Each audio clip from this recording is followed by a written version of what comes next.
Hi everyone, this is Balázs from Racing Brick. This is the second part of my Eldorado Fortress review. If you missed the first one, you can check it out by clicking on the link in the top right corner. Thanks so much for all the questions you sent me, I really appreciate it. Unfortunately, I wasn't able to ask them all because it was a roundtable interview, so I only had time for like 3-4 questions, but luckily the other participants brought up a lot of interesting topics, so there's a lot of background information and design secrets to share today. The designer of the set is Pierre Normandin, who has worked on many city sets, including practically all the trains of the last decade. Then he joined the Icons team and designed some really cool vehicles and buildings, and now here we are with the Eldorado Fortress. We also had Ashwin Visser at the roundtable, who is a senior graphic designer working on the set. He's been focusing on Icons set lately. I had the opportunity to talk to him last year about the Lord of the Rings set.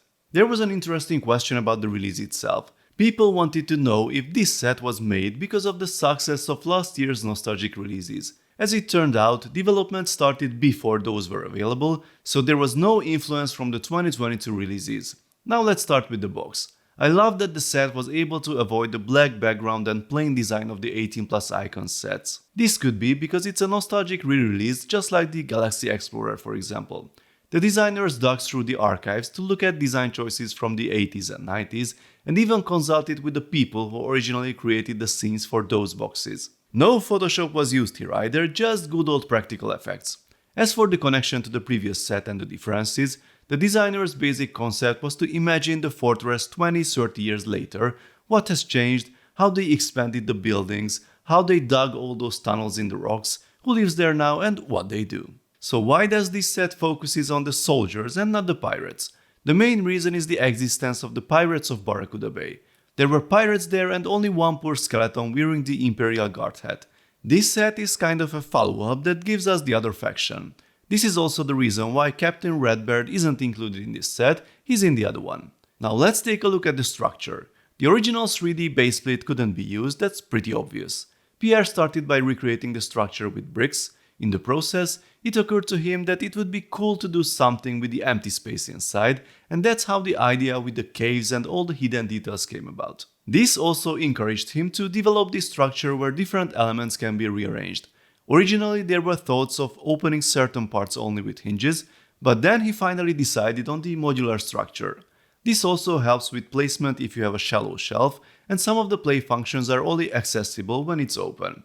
This was for practical reasons, because the main design wanted to look like the original 3D base plate, and there would be no way to access the inside unless the whole top part was removable, but that would make things more complicated. By the way, according to Pierre, he broke the record for the number of 2x4 bricks used in a single set. This one has 65 of them. Some of you have wondered why the classic 8x8 grill piece wasn't used here.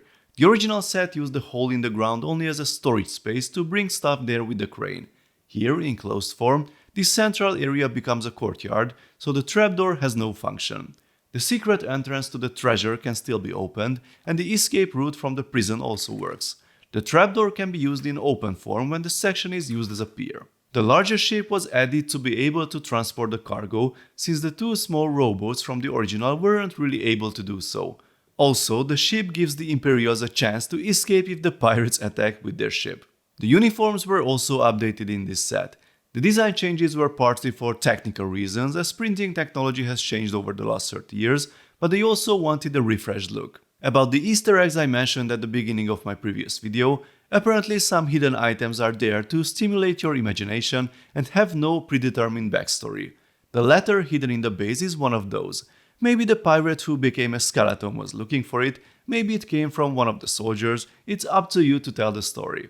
So folks, that was all the information I could gather about the set, now it's time to evaluate it. I think it is an interesting build that isn't particularly difficult but offers enough variety. You have to be prepared though to build a lot of rocks with grey elements, you will be doing that about half the time.